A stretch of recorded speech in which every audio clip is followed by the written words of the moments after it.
E aí, gente, aqui quem fala é o Júlio, e a minha ideia com essa videoaula é, de certa forma, desmistificar os investimentos, principalmente no âmbito da pessoa física.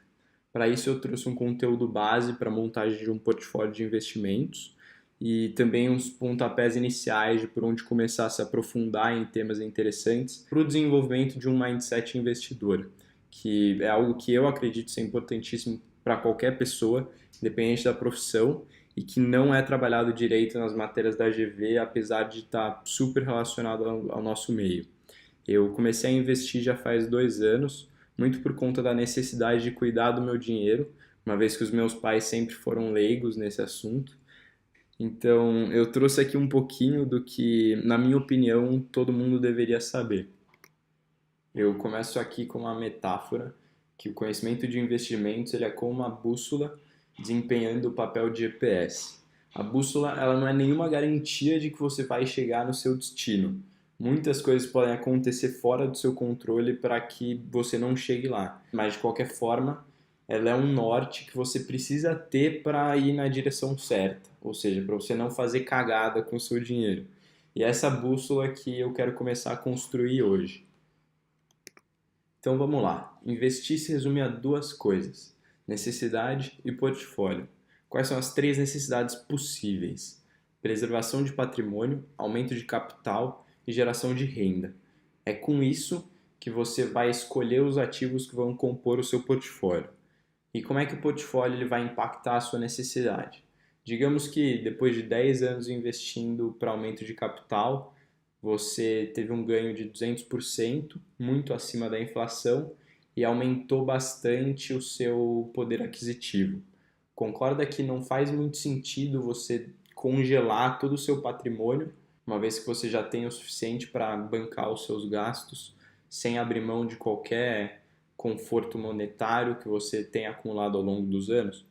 Então, faz sentido para você adequar a sua necessidade com aquilo que o seu portfólio performou. Com isso, você pode transformar ele num portfólio que gere mais renda, para esse retorno que já foi acumulado voltar para você periodicamente e assim por diante. E antes de passar para a próxima parte, eu acho interessante falar que portfólio de investimentos é a mesma coisa que carteira de investimentos, que significa nada mais nada menos que alocação de recursos. Então a ideia do portfólio é essa aqui. É uma pizza com as porcentagens distribuídas nos tipos de ativo. Beleza, aqui estão listados os principais produtos do mercado financeiro que vão compor o portfólio e eu vou destrinchar um pouquinho as principais características de cada um deles. A começar pelos títulos públicos.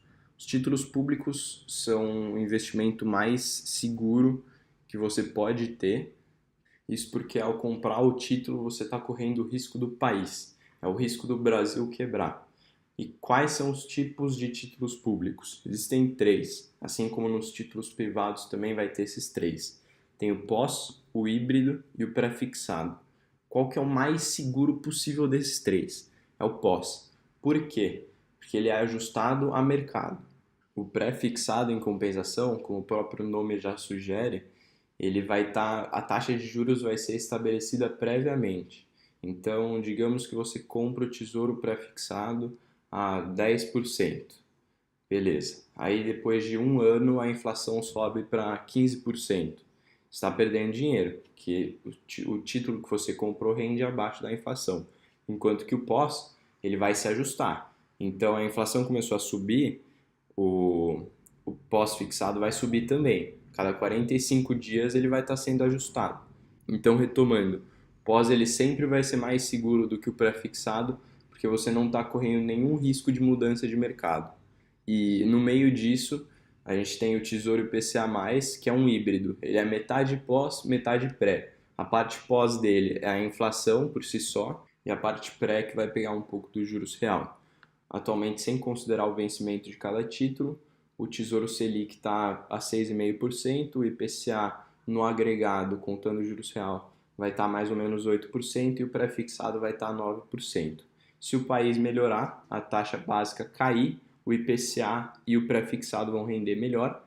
Se o país der errado e a taxa de juros subir, o IPCA e o pré-fixado vão estar rendendo menos. Quanto aos títulos privados, eles performam da mesma maneira que os públicos, só que agora o emissor não é o governo, ele é o banco ou a empresa. No caso do CDB, do LCI e LCA, o banco que emite. A diferença entre os dois é que esses aqui não pagam imposto. O governo incentiva o crédito que vai para o mercado imobiliário ou para o agronegócio. E no caso da debenture, esse título é emitido pela empresa. Então, eu sou a Petrobras, eu quero conseguir dinheiro sem abrir mão das minhas ações, sem abrir mão da participação da empresa. Então, eu vou emitir esses títulos e arrecadar um dinheiro. Esses todos pagam mais, um pouquinho mais do que os títulos do governo, porque você corre o risco do emissor. No entanto, o FGC ele cobre tudo que os títulos privados não pagam. Então, se você colocar até 200 mil num CDB e o banco não te pagar, você consegue restituir o 200 mil, embora ele não esteja ajustado à inflação. Então, o risco que você corre é o da inflação. Para mim, se é para ter renda fixa, que seja em título público, que você protege muito bem, e se é para correr risco, que seja com ação de empresa. Mas enfim, essa é a minha posição pessoal. Moeda estrangeira está aí para proteger o portfólio. O portfólio ele é composto por ativos brasileiros, então se o país for muito mal, é a moeda estrangeira que vai proteger. Fundos imobiliários são legais para quem quer ter uma exposição ao mercado imobiliário, mas não tem um grande montante para desprender nessa classe de ativos. Então, digamos que eu queira comprar um edifício na Faria Lima. É muito caro. Agora, o que eu posso fazer é comprar uma cota de um fundo que tem um edifício na Faria Lima. Então, eu posso colocar lá R$ 1.000, e esses R$ 1.000 vão estar expostos à valorização do edifício da Faria Lima. Depois, ações. O que significa ter ações de uma empresa? Significa ser um pouco dono dela. Se você tem correspondente a 50% das ações da empresa, metade da empresa é sua. E assim por diante. Nesse caso, se você for um investidor pequeno, assim, investidor pessoa física, você não vai ter poder de decisão, obviamente, mas você vai estar exposto a qualquer valorização da empresa e você também vai receber uma parte dos lucros dela quando ela resolver distribuir. Eu listei aqui três maneiras de estar exposto a ações. A primeira, ações de blue chips, que seriam as empresas extremamente consolidadas, empresas grandes que pagam dividendo. Microcaps, empresas menores com grande potencial de escalabilidade e valorização. E ETFs, que são fundos negociados em bolsa. Existem dois principais na bolsa brasileira que eu vou mostrar depois, BOVA11 e Small11. O BOVA11 pega a valorização das blue chips, das empresas grandes, e o Small11 que pega a valorização das microcaps. Em relação a derivativos, eu não vou entrar a fundo neles, é uma classe um pouquinho mais complicada, porque trabalha com mercado futuro, mas é importante saber que você pode usar eles para proteger as suas ações, assim como para se alavancar e ganhar múltiplos gigantes em um curto espaço de tempo. Ou seja, dependendo da maneira que você usa, pode ser muito arriscado. Por fim, commodities são uma classe de ativos menos conhecida dentro do mercado financeiro. Pouquíssimos fundos trabalham com commodity e, no ponto de vista do investidor pessoa física, acho que não faz muito sentido investir nesse tipo de coisa. Bom, e antes de passar pelos modelos de portfólio que eu trouxe, eu acho legal ter em mente essa escala que vai de menos volátil até mais volátil, sendo que os produtos eles vão estar representados por essas cores aqui. Então, produto que varia pouco, ele vai estar nesse azul claro, produto que varia mais vai estar nesse roxo. Por que eu estou falando disso agora, só depois de falar da necessidade? Porque muitas vezes as pessoas montam o portfólio de investimentos delas pensando se elas são conservadoras, moderadas ou agressivas. Sendo que, para mim, o grande cerne da questão é a necessidade que ela tem com o dinheiro investido. Em si, tudo varia. E é um negócio que faz parte.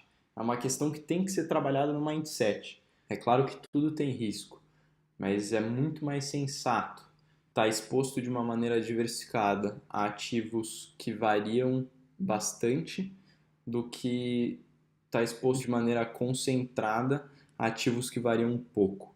Então, alguns estigmas precisam ser quebrados em relação à volatilidade e risco. Mas enfim, o primeiro portfólio que eu vou mostrar é esse de preservação de patrimônio. E a estratégia que foi usada aqui é uma estratégia chamada Barbell, que visa alocar 90% dos recursos em unshakable assets, que são aqueles ativos que vão te proteger a qualquer custo, e 10% em ativos de muito risco, mas que se movem em direções opostas. É uma estratégia do Taleb, e o Taleb ele fala o seguinte: você precisa usar centavo para ganhar dólar e não o contrário. Aqui, claro, ela está adaptada com dois ETFs, tá? Não vou colocar derivativo porque não é esperado que pessoas que comecem a investir já comecem a investir com derivativo, mas esses dois ETFs garantem uma exposição boa à Bolsa Brasileira, aos ativos considerados mais voláteis. E o resto está composto por uma renda fixa de títulos do governo, que são o investimento mais seguro no âmbito do Brasil, e o dólar ele está aqui justamente para proteger todo o resto, uma vez que ele se movimenta de maneira oposta.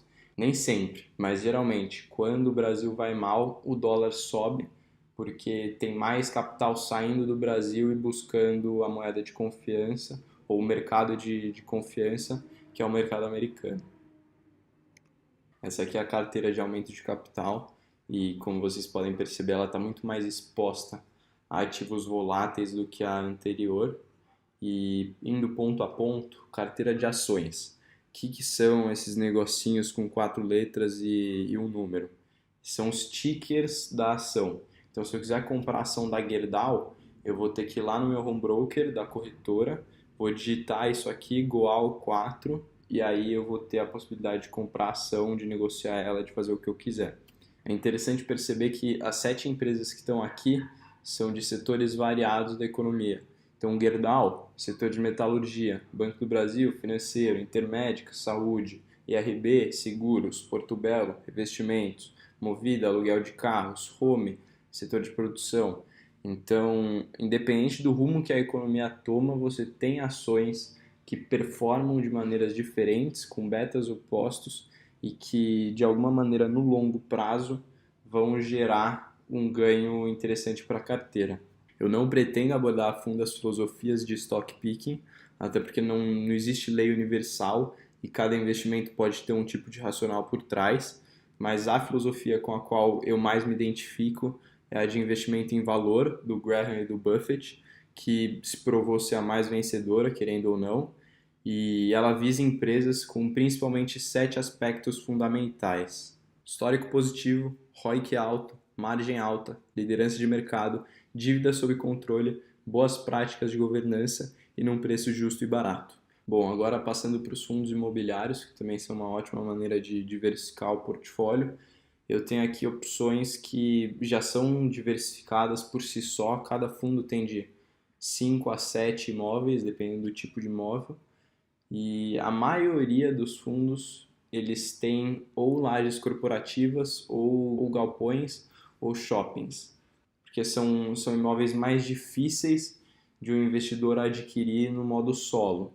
Depois, uma parte aqui, 5% em dólar, para proteger o portfólio como um todo, e o fundo que eu usei como exemplo é esse aqui da Votorantim, que cobra as menores taxas de administração do mercado. Então, ao menos se você vai investir em dólar, que seja pagando pouca taxa. Por fim, aqui na renda fixa tem uma carteira padrão, um terço em tesouro pós, um terço em híbrido, um terço em pré, e as alocações dentro disso podem ir a gosto do freguês. Quero mais no Tesouro Selic para ter o meu colchão de liquidez. Quando eu quiser resgatar, eu conseguir resgatar sem prejudicar os meus investimentos. Beleza, não tem problema nenhum. Eu quero mais exposição nesses dois porque eu quero colocar um pouquinho do risco do pré-fixado, expandindo o meu leque de ações. Também não tem problema nenhum. Essas porcentagens, não existe receita de bolo. Eu estou dando uma base, mas elas podem ser geridas como você bem entender. Não tem certo nem errado. A carteira de geração de renda ela tem uma base muito parecida com a anterior, só muda que os ativos que estão aqui, eles têm um foco muito maior em pagamento de dividendos e de proventos. As ações selecionadas são de empresas grandes e que distribuem boa parte dos lucros na forma de dividendo para o acionista, seja mensalmente, trimestralmente ou semestralmente. É como se você recebesse um salário por ter ações da empresa.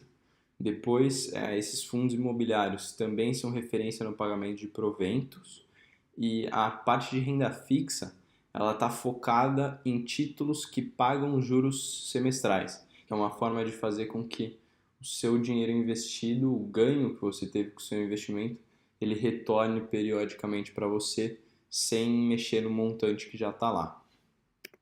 Agora eu vou para uma parte de perguntas recorrentes, coisas que o pessoal me pergunta direto e que para quem está começando é muito importante entender. Quanto preciso para começar a investir? Você só precisa do necessário para comprar o lote mínimo de um produto financeiro. Então, se você quer colocar o seu dinheiro no fundo de investimentos, você vê qual que é o lote mínimo, provavelmente vai ser aquele valor. Esses valores são em torno de R$ 1.000. Por exemplo, um título do Tesouro Direto custa mais ou menos R$ 600. Então, começa por aí. Depois, um ETF de ação na bolsa, provavelmente em torno de R$ 1.000. Então, se você for montar um portfólio, um negócio diversificado, você vai se desprender mais ou menos de uns 5.000. Agora, se você tem R$ 1.000 e quer começar a investir, você começa com um tesouro direto, que não vai precisar de muita coisa, e conforme você vai investindo mais, você vai compondo todo o resto do portfólio. É importante falar também que a quantia não interfere no portfólio. Se eu tiver 10.000 e eu quiser um portfólio de geração de renda, é isso aqui que eu vou montar, alocando as proporções. Eu tenho depois 100.000, mas também quero gerar renda. É a mesma coisa, você vai investir no mesmo portfólio, só muda aqui quantias diferentes. Agora, em termos de proporção, é a mesma coisa. O que diz o preço de uma ação? O preço da ação ele não diz nada, o que diz é a variação dela desde o IPO, ou seja, a primeira vez que ela foi para o mercado. Como é que você chega nesse preço da ação? Você pega o valor da empresa, vê a porcentagem que está para capital aberto e divide pelo número de ações que a empresa já distribuiu. Esse é o valor da ação. E o Itaú tem ação a R$ 36, a Petrobras tem ação a R$ 26, não significa que Itaú está caro e Petrobras está barata. Uma coisa não tem nada a ver com a outra. Como funcionam os fundos de investimento? O fundo ele atua como um intermediário entre você e o produto financeiro. Não necessariamente você precisa dos fundos de investimento. Tem hora que faz sentido, tem hora que não faz. E é legal mencionar que existe um tipo de fundo que chama fundo multimercado. O que o fundo multimercado faz? Ele faz tudo. Ele já é um portfólio por si só. Então, às vezes ele vai alocar mais em ação, às vezes ele vai alocar mais em renda fixa, e ele fica alternando nisso. Qual é o problema do fundo? Se ele estiver indo bem, você não sabe o que ele está fazendo. Se ele estiver indo mal, você também não sabe o que ele está fazendo. E a maioria das vezes os fundos não conseguem bater o mercado. São pouquíssimos fundos que batem o mercado e os que batem não conseguem bater sempre. Então é muito uma questão de você ver até que ponto você confia no fundo e até que ponto você está disposto a pagar as taxas de administração e de performance, que são o grande stake que eles ganham. Taxa de administração e performance é bom ou é ruim? Taxa de administração eu não gosto, é uma taxa fixa, para a maioria dos fundos é de 2%, e se você fizer uma conta rápida de juros compostos, investindo, sei lá, 100.000 num fundo, depois de 10 anos, no acumulado você vai ter praticamente 20 e poucos mil só indo para o fundo, além daquilo que você ganhou. Então, é uma quantia considerável no juros composto e depois não é a garantia nenhuma de que o fundo vai performar bem. Depois, a taxa de performance. Sou a favor da taxa de performance, é o que vai mover o fundo a conseguir uma boa rentabilidade, mas é outra taxinha que você vai ter que pagar. No longo prazo é muita taxa e é muito dinheiro que está indo para os caras que gerem o seu dinheiro e que não necessariamente vão ter uma performance melhor do que você investindo nos produtos diretamente. Como saber se o portfólio está indo bem? Existem dois benchmarks muito importantes no mercado brasileiro, o CDI e o Ibovespa. Quando você compara com o CDI, você está comparando ao custo da oportunidade. É o ganho que você tem se investir sem tomar risco. E o Ibovespa ele precisa ser usado para avaliar um fundo que mexe com ações. Ele pode ser um multimercado com alta exposição à ação ou um fundo propriamente de ações. Porque, de novo, é o custo da oportunidade. Se você está tomando risco com o cara que quer no stock picking dele performar melhor que as ações em geral, você espera um retorno maior. Então, isso vai servir para mensurar direito os retornos do fundo e da sua própria carteira. E o problema é o seguinte, às vezes o cara chega para você e fala, pô, meu dinheiro investido rendeu 200% em um ano. Você fala, caramba, muita coisa. Só que você vai ver o Ibovespa rendeu 190% ao ano. Então, concorda que o cara não fez grande coisa, mas em compensação, se em um ano a bolsa cai 20% e o cara consegue num fundo de ações fazer 10% positivo, aí o cara realmente é bom. Então a questão é justamente essa.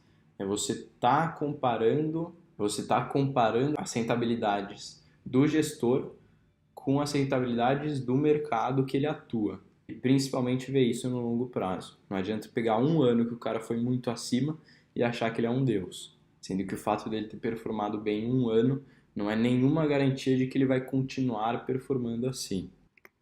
Investir por corretora é seguro? É a mesma coisa que você comprar um remédio numa farmácia. Se depois a farmácia falir, seu remédio vai continuar funcionando. Você pode tomar ele sem problema nenhum. No caso do produto financeiro, ele vai continuar sob a sua custódia. A única coisa é que a corretora ela vai te encaminhar para outra plataforma. Mas o produto continua seu, em seu nome, em seu CPF e assim por diante. Por onde começar? Primeiro passo é escolher uma corretora de investimentos. Aqui eu trouxe uma comparação entre as corretoras e os bancos para mostrar por que você tem que investir pela corretora e não pelo banco. Os dois bancos aqui em questão são o Banco do Brasil e Itaú, mas se você tiver Bradesco ou Santander, as taxas vão ser muito parecidas com as taxas desses dois. E de corretora eu trouxe os exemplos da Easy Invest e da Rico, mas que também são muito parecidos com os da XP, da Clear e outras boas corretoras. Aqui, em Tesouro Direto, até pouco tempo atrás, os bancos cobravam taxa, agora eles não cobram mais. Custódia de ação. O banco cobra custódia de ação. Mensalmente você tem que pagar isso para o lote que você tem. Enquanto que nas corretoras elas não cobram nada. E a corretagem no lote padrão, que é uma taxa fixa, você paga na hora que você compra o lote e depois nunca mais paga. Nos bancos você também tem que pagar uma taxa bem considerável, enquanto que na corretora você paga, mas ela não é tão grande assim. Que mais? As corretoras elas são boas pela plataforma de investimentos. É uma plataforma muito mais robusta e prática. A única praticidade que você tem no banco é que você recebe provavelmente o seu salário por lá e aí você já consegue investir. Mas o trâmite do banco para a corretora é muito simples e a plataforma inteira de investimentos, como um todo, ela é muito, muito mais fácil.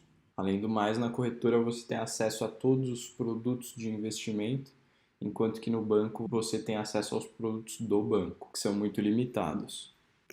Selecionei algumas frases de inspiração e a primeira do grandioso Buffett, que diz que se um negócio vai bem, os papéis vão eventualmente seguir. Para o Buffett, você investe na empresa pelo que ela é, independente dos murmurinhos de mercado.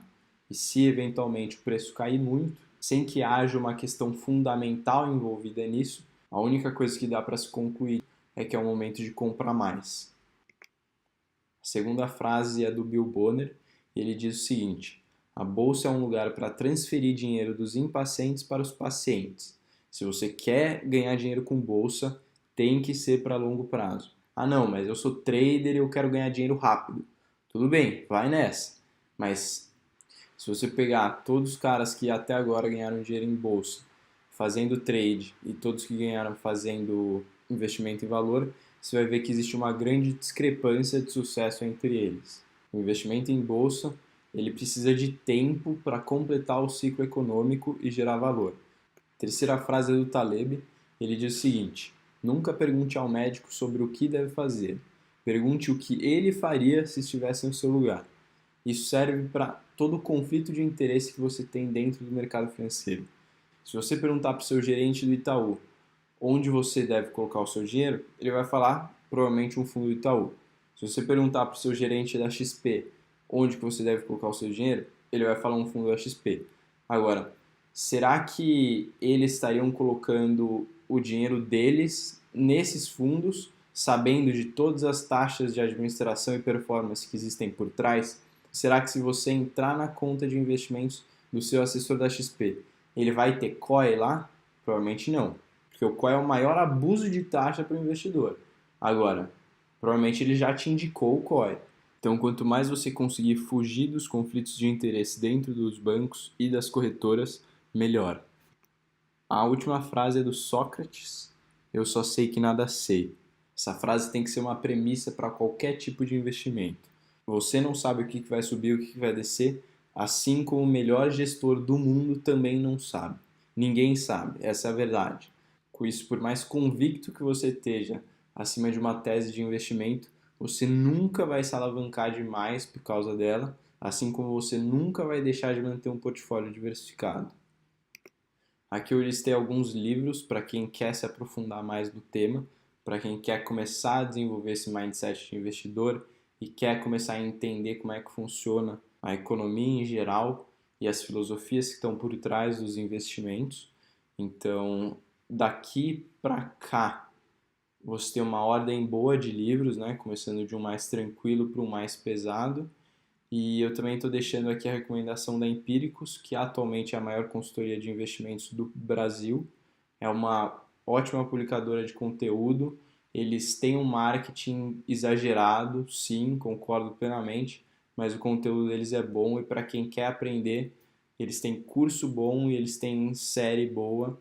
Então, essas são minhas recomendações principais. Depois, se você quiser ir atrás de um canal de YouTube, o Primo Rico e o Me Poupe. E se você quiser ler coisas mais relacionadas ao mercado financeiro, você pode ler o seudinheiro.com e Valor Econômico, que são ótimos portais de notícia. É só tomar cuidado para não ficar preso à especulação e não deixar essas notícias interferirem naquilo que você investiu, na sua tese de investimento, que é para longo prazo. Por fim, precisa ficar claro que você não precisa ter toda essa bagagem para começar a investir. Se você se sentir mais confortável em investir por fundo de investimento, um fundo multimercado no início, e depois começar a comprar os produtos financeiros diretamente, não tem problema nenhum. Eu fiz isso, eu super recomendo. Investir é uma coisa que, se você começar cedo, vai fazer muita diferença no futuro, por conta da grande magia dos juros compostos. Agora o que você precisa fazer é botar a mão na massa, cria conta numa corretora, as principais, Isinvest, XP, Rico e Clear, todas elas são boas, pode criar uma conta em cada, ver qual que você gosta mais e começa a investir. Eu encerro essa videoaula fazendo uma metáfora em que o barco em mar aberto é onde você está agora quando você começa a investir. A bússola, como já mencionado antes, é o conhecimento de investimentos que você tem que vai te ajudar a posicionar o barco. A onda é a variação dos ativos e o vento é o momento de mercado.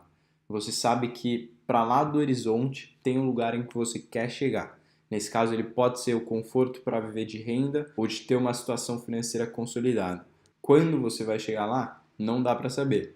Mas se você seguir a bússola, ou seja, investir conscientemente, muito provavelmente você vai aproveitar os ventos, os momentos do mercado para chegar o mais rápido possível no seu destino. Eu estou deixando aqui o meu contato. Se você tiver qualquer dúvida ou quiser conversar sobre esse assunto, pode me enviar uma mensagem que eu vou fazer de tudo para ajudar.